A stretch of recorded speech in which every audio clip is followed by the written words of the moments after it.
the month of September. In an early year of a decade, not too long before our own, the human race suddenly encountered a deadly threat to its very existence. And this terrifying enemy surfaced, as such enemies often do, in the seemingly most innocent and unlikely of places.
That boy's an idiot.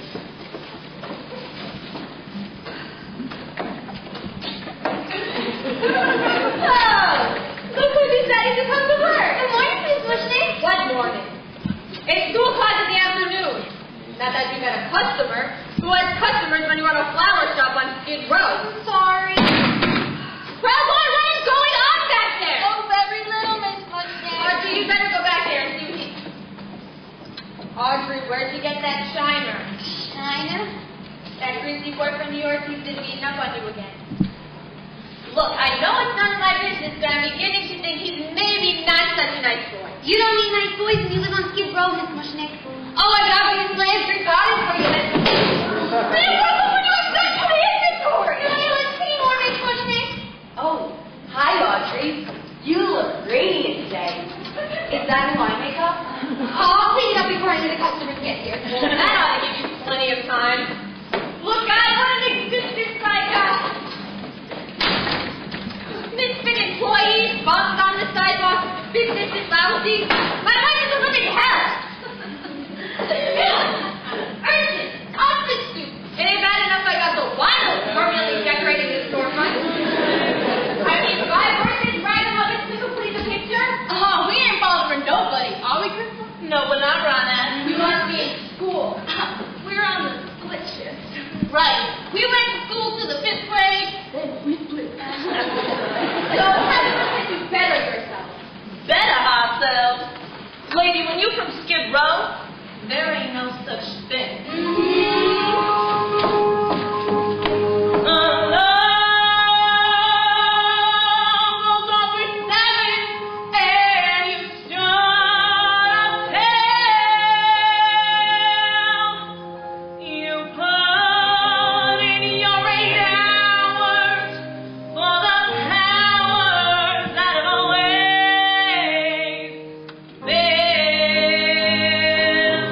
These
me for saying so, but has it ever occurred to you that what the firm needs is to maybe move in a new direction?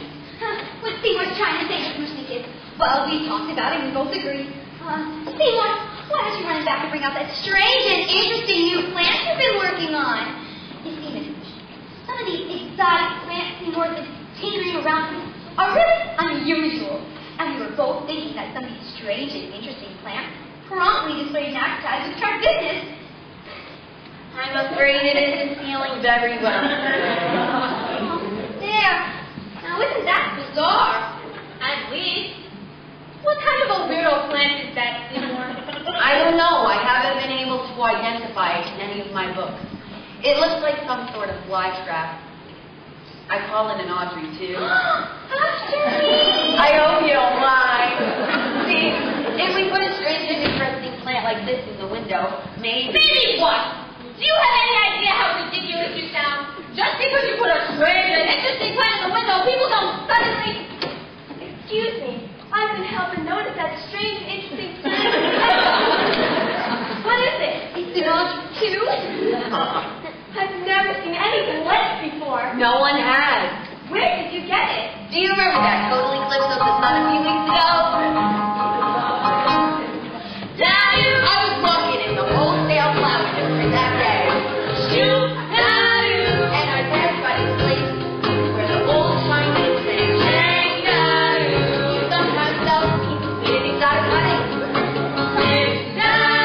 Cause he knows you see, strange plants are my hobby. He didn't have anything unusual there that day.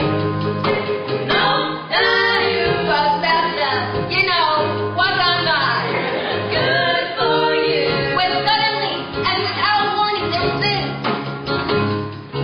Total eclipse of the sun. Then it got very dark. And there's a strange humming sound like something from another world. And when the light came back, this strange plant was just sitting there. Just decorating, you know, among the zinnias. I could have sworn it hadn't been there before, but the old Chinese man gave it to me anyway.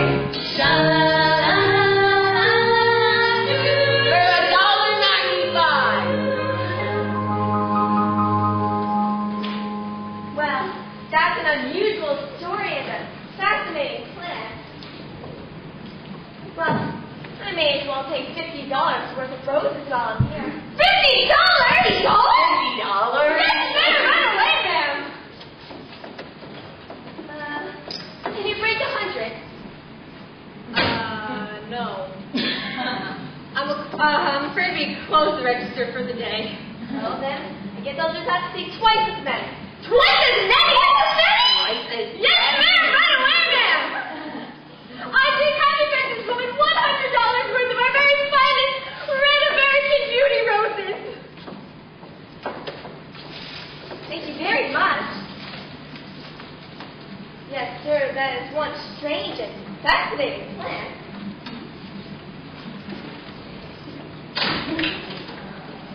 Well, don't just stand there. Put that plant, what do you call it? An Audrey, too. Put that Audrey to the window where the passersby can see. My God, I'd never have believed it. My children, I'm taking us all to dinner. Yes. Oh, I'd love to, Miss Mushnick, but I have a date. With the same no good Nick, I'm telling you, Audrey, you don't need a date with him. You need major medical. He ain't a good, clean kind of boy. He's a professional. And what kind of professional drives a motorcycle and wears a black leather jacket? He's a rebel, Miss Mushnick, but he makes good money. And besides, he's the only fellow I got. Enjoy your dinner. Good night, Seymour. Night, Audrey. Poor girl. Are we still going to dinner? You're not going anywhere. You're going to sit right there and take care of that sick plant. How come it's raining all the time? I don't know. It just flirts like this. Audrey, too, is not a healthy girl. Strictly between us, neither is the Audrey one. If only I knew how great it is, what she is. But it's nowhere to be found in any of my books. Well, my advice to you is you figure it out as fast. Look what this exotic little beauty did for business. I know. You do? I do. So sick. Good night. Good night. Audrey, I don't know what else to do Audrey and Miss Mushnick, they just met me, but I've been going through this for weeks. Row, wilt, flirt, flop. Are you silly little plants or just plain stubborn? What is it you want? What is it you need? I've given you sunlight. I've given you dirt. You've given me nothing but heartache and hurt. I'm begging you sweetly. I'm down on my knees. Oh, please, grow for me. I've given you plants, food, and water to sip. I've given you potash. You've given me this. Oh, yeah, how I miss you. Oh, what have you seen? Now, please, grow for me. I've given you southern exposure to get you to thrive. I've pitched it back hard like I'm supposed to. You're barely alive. I've tried to add levels of moisture from desert to mud. Well, I've given you growth and mineral supplements. What do you want from me? Blood? Damn roses, damn thorns. What do you look what I did? You won't wake up. I wonder what made you do that. Oh. I think I know what made you do that. Okay. I guess a few drops can hurt, as long as you don't make a habit out of this or anything. I've given you plant food. I've given you rain. Looks like you're not happy. Unless I open a vein. I'll give you a few drops. If that'll appease. Now please, oh please, grow for me.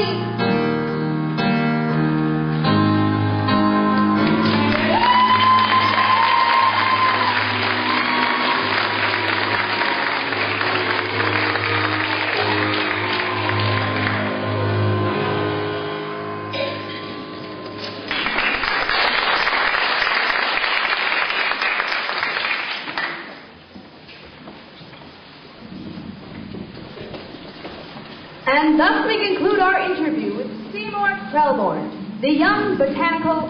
Do you mind if I call you a genius? Oh, God, no. The genius who has discovered a new breed of plant life hitherto unknown on this planet, the Audrey 2.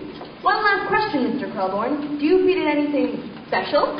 Oh, special? No. It's just a secret formula, but it's not very hard to come by. Oh, I see. Well, thank you. And one last thing. Audrey 2 is located at Mushnick, Skid Row, Florida. Thank you. And Only 6 days a week, that's it.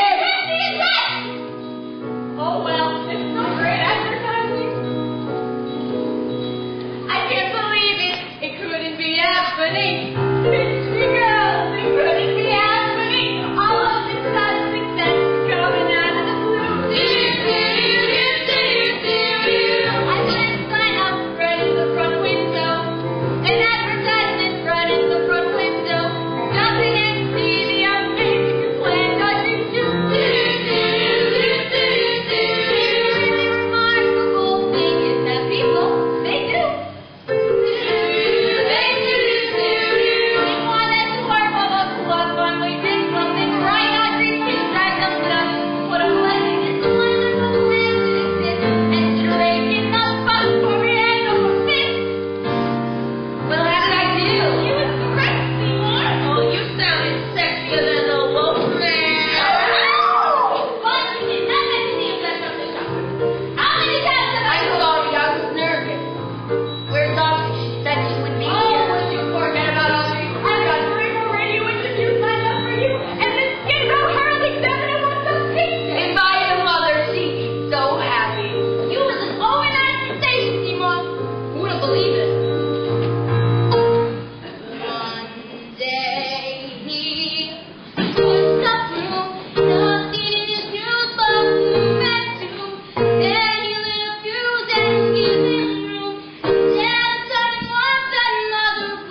Let me guess. You got tied up. Just handcuffed a little. Girl, I don't know who this mess is you hanging out with, but he is hazardous to your health. For sure, but I can't leave him. Why not? He'd get angry. So he'd get angry? And if he does this to me when he likes me, imagine what he'd do if he ever got mad. So dump the chump, get another guy, and let him protect you. And we got us all picked out. A little botanical ginger. I you. And she ain't talking about George Washington Carver. Seymour? Bingo! Oh, I could never be Seymour till I got a pad. Oh, you got a pad? Well, I don't deserve a sweet, considerate, certainly successful guy like Seymour. This child suffers from low self-image. You got a point. She got a problem. I know Seymour's the greatest, but I'm dating a semi-sadist. Yeah. So I got a black guy in my arms in a cab. Feel that Seymour's a cutie. Well, it's not. He's got inner beauty. I dream of a place where we could be together at last. What kind of place is that, honey? An emergency room? No. This is a daydream of mine. A little development I dream of just off the interstate. Not fancy like Levittown. Just a little street in a little suburb, far from urban Skid Row. The sweetest, most greenest place where everyone has the same little lawn out front and the same little flagstone patio out back. And all the houses are so neat and pretty because they're always just alike. Oh, I dream of it all the time. Just me and the toaster and this sweet little guy like Seymour. Matchbox.